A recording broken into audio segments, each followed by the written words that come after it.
Bonjour à tous et bienvenue dans cette nouvelle vidéo. Alors aujourd'hui pas de review du jeu Cyberpunk ni un avis spécifique sur ce jeu là. Je vous laisse votre propre arbitre sur ce jeu parce que ça dépend tellement des configurations, notamment pour les gens qui ont soit la PlayStation 4 Fat, soit la PlayStation 4 Pro, soit la PS5, soit la Xbox One Fat, soit la Xbox Series X, soit la Xbox One X ou la Series X ou le PC.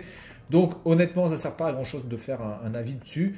Par contre, on va parler du problème qu'il y a eu avec Cyberpunk, ce jeu-là, avec Red Project. Et donc tout le tintamarre qu'il y a eu. Donc est-ce que Red Project est responsable et coupable? Est-ce qu'ils sont simplement responsables mais pas coupables? Est-ce qu'ils sont coupables mais pas responsables? Depuis que le jeu a été supprimé des stores respectifs de PlayStation et de Xbox, donc moi j'ai téléchargé et donc je peux encore y jouer évidemment. Je pourrais demander un remboursement, mais sur la PlayStation 5 ça passe crème, hein. Donc là je suis sur PS5. Honnêtement, j'ai pas franchement de ralentissement. Alors il y a des bugs, évidemment, il y a des bugs qui sont quand même assez marqués des fois. Mais globalement, l'expérience est tout à fait bonne, hein. Le clipping n'est pas non plus exceptionnel, c'est pas non plus affreux. Donc là, je fais juste, voilà, je passe juste en mode gameplay comme ça, je m'en fous, je sais pas ce que je fais, hein, je me balade un petit peu. Si vous voulez pas être spoilé, ben, je vous demande de couper la vidéo si vous voulez pas être spoilé sur la ville en elle-même. Ah oui, alors regardez, là, il y a un bug. Là. Donc là, on a un beau bug quand même, hein. Là, vous pouvez voir. Il y a un sacré bug, la route n'est pas faite, purement et simplement. Donc Red Project, alors bizarrement je trouve qu'on fait beaucoup de tintamarre sur ce jeu et sur le fait qu'il ait été, voilà, de le saquer à ce point. Je tiens juste quand même à signaler qu'un jeu comme Ori 2 bug grave. En tout cas moi quand je l'avais acheté c'était un jeu qui buguait grave sur la Xbox One. Alors excusez-moi, c'était un jeu en 2D. C'était pas un open world. Putain, là on y voit que dalle. C'était pas un open world et il buguait et il était lent. Il y avait des lags, il y avait des freezes, il y avait même des plantages. Et ça n'a pas empêché Ori 2 de se vendre, d'être sur le store, etc., etc. Et c'était un jeu aussi tout aussi attendu, Ori 2, par rapport au succès du premier. Et donc du coup, vraiment, j'ai vraiment du mal à comprendre ce problème avec CD Projekt, parce que oui, en effet, peut-être faire un remboursement, ça à la limite ça me choque pas, mais que le jeu soit purement et simplement supprimé du store, là quand même je trouve qu'on a quand même atteint un niveau c'est pas de censure, hein, mais les gens font ce qu'ils veulent, les gens sont au courant, s'ils veulent l'acheter, ils l'achètent, et puis s'ils veulent pas l'acheter, ils l'achètent pas, voilà, il n'y a pas besoin de le supprimer du store. C'est certainement pour éviter les remboursements et toutes les plaintes qui peuvent en découler, mais de toute façon, c'est déjà acté, les plaintes, etc. Donc ça va pas changer la face du globe en soi. Je vais sortir de la voiture, tiens, on va se balader. Donc CD Projekt, CD Projekt malheureusement, ils sont victimes aussi des constructeurs, donc je trouve quand même Sony et Xbox assez... Qu'est-ce qui s'est passé là? What?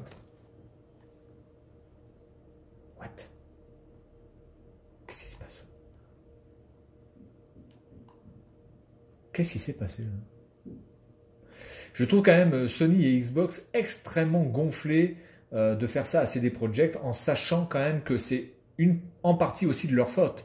Il faut savoir quand même qu'entre la PlayStation 4 et la PlayStation 4 Pro et la Xbox One et la One X, vous avez un gap de puissance qui est x4. Et c'est la même génération de consoles, c'est-à-dire que la One X et la One et la PS4 Fat et la PS4 Pro sont de la même génération. Donc c'est-à-dire que les jeux qui sortent sont exactement les mêmes jeux sur les deux consoles, sauf que vous avez vous avez un gap technologique qui est quand même x4. Donc évidemment, ce jeu devant sortir aussi sur la 9e génération de consoles qui est la série X et la PlayStation 5, qui elle a un gap x2 par rapport à la Pro et à la One X, évidemment le gap est moins important. Donc vous pouvez tout à fait jouer à ce jeu sur la PS5 Pro, la PS5 et la PS4 Pro, ça ne pose pas vraiment de problème puisque vous avez une différence technologique en teraflop de x2 et vous avez sur la PlayStation et la même chose sur Microsoft puisque la One X n'est que 2 fois inférieure à la série X. Donc bizarrement, vous n'avez pas forcément un gap technologique extrêmement fort pour pouvoir faire tourner le jeu. Mais là, c'est un truc de fou. Là. Je ne sais pas ce qui se passe. Le mec, il se casse la gueule tout seul. Là, vous voyez des bugs en direct. Hein, depuis tout à l'heure, je vous le dis. Pourquoi il se casse la gueule là? Pourquoi tu te casses la gueule ici? Parce qu'il faut que j'aille voir Julie. Mais si j'ai pas envie d'aller voir Julie, est-ce que je perds de la vie? Putain, oui, je perds de la vie, merde. Mais qui c'est qui me shoot là, bordel? Ça, c'est ouf. Il y a des gens qui me shootent là. Hein.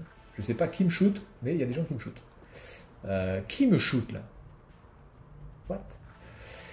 Et donc évidemment, la PlayStation 4 Fat et la Xbox One qui ont un gap x4 par rapport à la One X et par rapport à la PS4 Pro, eh bien, ne peuvent pas faire tourner ce jeu correctement, qu'on soit clair.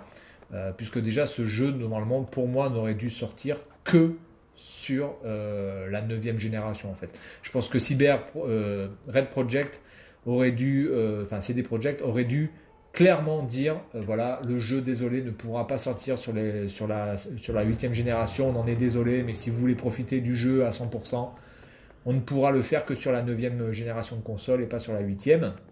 Donc ça, c'est un petit peu leur faute à eux. Par contre, après, c'est la faute des constructeurs de sortir des consoles de même génération qui ont trop de différences technologiques. Parce que du coup, après, vous avez les gens qui sont complètement perdus au niveau de développement du jeu. Comment voulez-vous faire tourner un jeu sur une PS4 Fat en sachant qu'il faut le faire tourner sur PS4 Pro et que sur PS4 Pro ce sera bien meilleur et que ce sera bien plus puissant, sauf que vous êtes sur la même génération de consoles et il faut que les jeux tournent avec 4 fois moins de puissance. Donc évidemment, c'est extrêmement compliqué à gérer pour les développeurs et je pense et j'espère grandement, mais on est mal parti, je le crains, que sur cette génération, sur cette 9e génération de console, on va aussi avoir une PS5 Pro et on va aussi avoir une Xbox Series X Pro ou Premium ou Elite ou je sais pas quoi. Et ça va encore créer des problèmes à la fin de cette génération. D'ailleurs, la One X, quand elle est sortie, c'est clair que c'est une console extrêmement puissante, mais toute puissante qu'elle est, elle ne fait partie que de la 8e génération.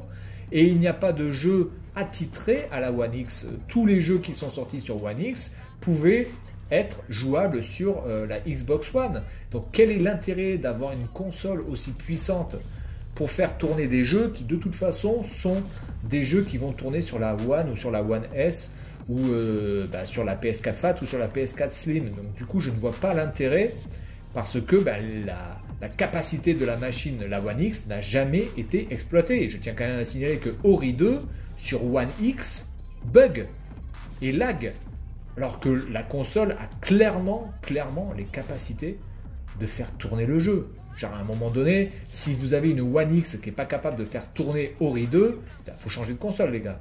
Il faut juste changer de console, c'est juste pas possible. La console est largement puissante pour faire tourner Ori 2, il faut arrêter 2 secondes. Mais comme il faut adapter ce jeu aussi à la One normale, eh bien, on se retrouve bloqué avec des problèmes techniques qui sont tout à fait compréhensibles. On ne peut pas vraiment en vouloir aux développeurs, sauf que les développeurs devraient dire aux constructeurs, écoutez, arrêtez de nous sortir des consoles, et puis pour après nous sortir des consoles de même génération qui ont une puissance x4, x10 par rapport à la console de base, parce que nous, on est obligés de suivre le mouvement et on ne sait pas sur quoi on peut se baser. Est-ce qu'on se base sur la PS4 Fat, mais dans ces cas-là, on n'exploite pas les capacités de la PS4 Pro, ou est-ce qu'il faut se baser sur la PS4 Pro, mais dans ces cas-là, la PS4 Fat va ramer de ouf, et la One va ramer de ouf.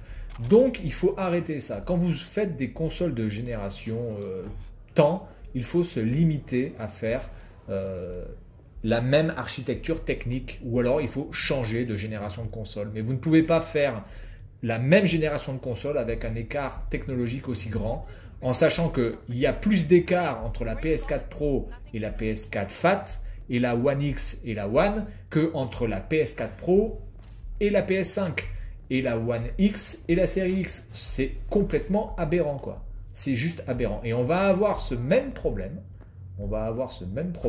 Sur cette génération. Voilà. Moi, ça ne me pose pas de problème qu'on fasse plusieurs types de consoles. simplement par rapport au design, ce qu'avait fait la PS3. Voilà, et ce qu'avait fait alors pas la Xbox 360, parce que grosso merdo, c'est à peu près le même design, il y a eu très peu d'écart, mais la PS3, c'est vraiment le type parfait d'exemple. Vous avez la PS3 Fat, vous avez la PS3 Slim et vous avez la PS3 Extra Slim, mais tous les jeux fonctionnent de la même façon sur les trois consoles. Vous n'avez qu'une différence de design, et ça me parle. Mais quand on fait des PS4 Pro, et alors qu'on doit faire aussi tourner les jeux sur une PS4 Fat, excusez-moi, là on arrive à un problème technique que les développeurs ne vont pas pouvoir résoudre. C'est insolvable. Ou alors il faut faire des jeux qui vont s'adapter automatiquement à la puissance de la console, mais ça s'appelle un PC, quoi.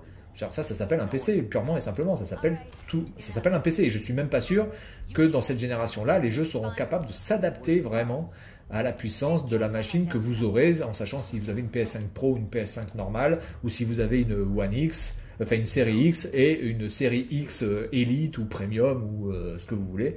Je ne suis pas sûr que les jeux pourront s'adapter de manière fluide. Donc voilà, CD Projekt est responsable, mais pour moi n'est pas coupable. Les coupables sont les constructeurs qui, par certainement course technologique complètement aberrante et inutile, se sont mis à faire des versions pro de leur console de même génération qui a totalement perdu les développeurs. Et ça se voit sur ce jeu-là, parce que ce jeu-là nécessite des ressources de fou. Alors, ça se voyait déjà sur d'autres jeux, mais là, clairement, là, ce jeu-là est la preuve ultime que c'est plus quelque chose de viable. Voilà. Si vous faites une console qui est 4 fois plus puissante, il faut que ça change de génération et il faut que ça change de jeu. Vous ne pouvez pas faire les mêmes jeux sur ces générations-là, c'est pas possible.